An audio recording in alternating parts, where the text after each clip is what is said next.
Bharat versus India की बात, east India company versus नए आजाद और नए स्वतंत्र भारत की बात। लेकिन तृणमूल कांग्रेस के प्रवक्ता रिजू दत्ता जी से मैं पूछना चाहती हूं। रिजू दत्ता जी, एक बात बताइए, कल निकले वहां से दोस्ती करके, एक दूसरे की हाथ में हाथ डाल के, और आज बृंदा कराड़ जी ने कहा कि बंगाल में हमारा कोई भी एक दूसरे के साथ मेल नहीं होगा। मुझे ये बता दीजिए कि ये फोटो ऑप एक जगह और असलियत एक जगह, ये किस तरह से फासले तय होंगे? सिर्फ एक फोटो खिंचवाने से, सिर्फ एक नाम रख देने से क्या एक गठबंधन हो जाएगा? क्या जनता का इस पर विश्वास हो जाएगा? जनता का विश्वास कैसे होगा जब आपके साथी जो कल आपके साथ थे 26 पार्टियों में, वो आज कह रहे हैं कि तृणमूल कांग्रेस के साथ हम जाएंगे ही नहीं? बताइए। नाविका जी, आपके बृंदा कराड़ जी पे जो सवाल आपने उठाया उससे पहले मैं थोड़ा सुधांशु जी को तो एक दो जवाब दे देना चाहता हूँ।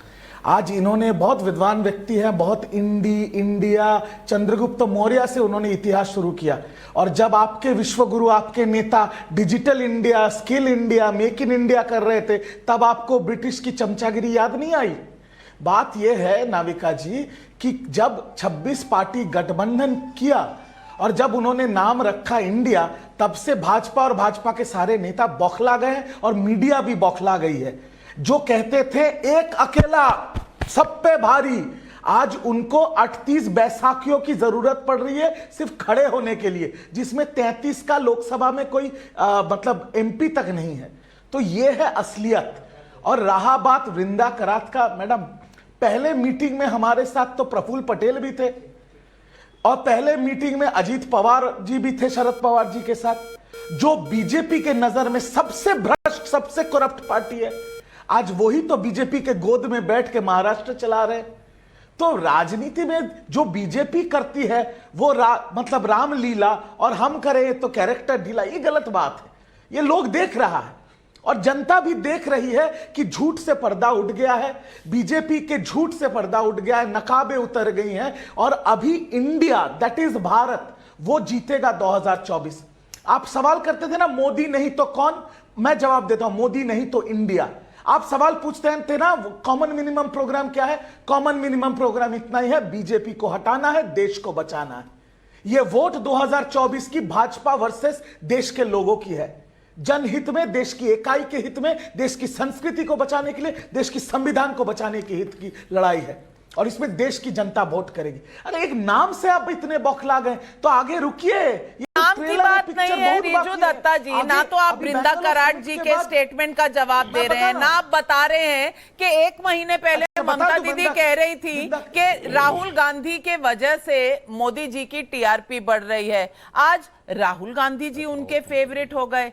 अपना तापमान आपका बदलता रहता है, मौसम बंगाल का रोज बदलता है, कभी धूप हो जाती है, कभी छांव हो जाती है, कभी बारिश हो जाती है, कभी गर्मी हो जाती है। अपना नहीं समझ आ रहा आपको, आप दूसरों पर उठा रहे होंगे। एक सेकंड नाविका जी, एक सेकंड जी, नाविका जी एक सेकंड। नाविका जी, आप भले ही मेरे को सवाल करें, आप बड़े हैं, आपका शो है, आप कर सकते हैं। थोड़ा सा यही सवाल और इसी टॉपिक पे एक बार कॉन्ड्रेड संगमा के बारे में सुधांशु त्रिवेदी जी, ठीक है, मैं उनसे भी पूछूंगी और आप भी पूछते हैं, मैं उनसे भी पूछूंगी, पर आप तो जवाब दीजिए, बृंदा कराड़ पर भी दीजिए और राहुल गांधी और टीआरपी पर भी दे दूं। मैं बृंदा कराड़ का मैं बता देता हूं। बृंदा कराड़ के ऊपर सीधा जवाब है, या तो आप इंडिया के साथ हैं या आप इंडिया के खिलाफ हैं। Trinamool Congress, Indian national Congress, DMK, आम आदमी पार्टी, ऐसे 26 पार्टियां इंडिया एक साथ है। वृंदा कराड़, सीपीएम, वो एक अपनी पार्टी है, नेशनल पार्टी है, वो ये सोच ले कि वो इंडिया के साथ है कि इंडिया के खिलाफ है। सीधी बात है, उनका डिसीजन है, हमारा नहीं। हमें फर्क नहीं पड़ता है, हम सब एकजुट के लड़ेंगे भाजपा के खिलाफ। और दूसरी, आपने कहा टीआरपी की बात, तो मैं इतना कह देता हूं, ये तो आपका बंगलुरु समिट हो गया, इसके बाद होगा मुंबई समिट, और मुंबई समिट में फिर टीआरपी का भी आएगा, प्रतिनिधित्व का भी नाम आएगा, और सीट शेयरिंग भी आएगा। मैडम, इसीलिए मैंने कहा ये ट्रेलर था, पिक्चर बाकी है। इनके बीपी शुगर तो बढ़ गया सिर्फ नाम से, बाद में देखिएगा सांस भी नहीं ले पाएंगे। बहुत टाइम बाकी है, 6 महीना बाकी है। सुधांशु जी जवाब दे दीजिए अगर आपको जवाब समझ में आया हो। तो वैसे जो एक दूसरे के खून के प्यासे रहे हों, अगर वो एक साथ में आ जाएं तो समझ लेना चाहिए किसका बीपी बढ़ रहा है और कौन घबरा रहा है। हाँ, यह बात मैं एक और बात कहना चाहता हूं। इन्होंने कहा इंडिया के साथ या इंडिया के खिलाफ। रिजू दत्ता जी, ये वही डायलॉग है जो बोला गया था, India is Indira and Indira is India. और वही बोलने वाले आज अपने गठबंधन को पूरा भारत कहने लगे।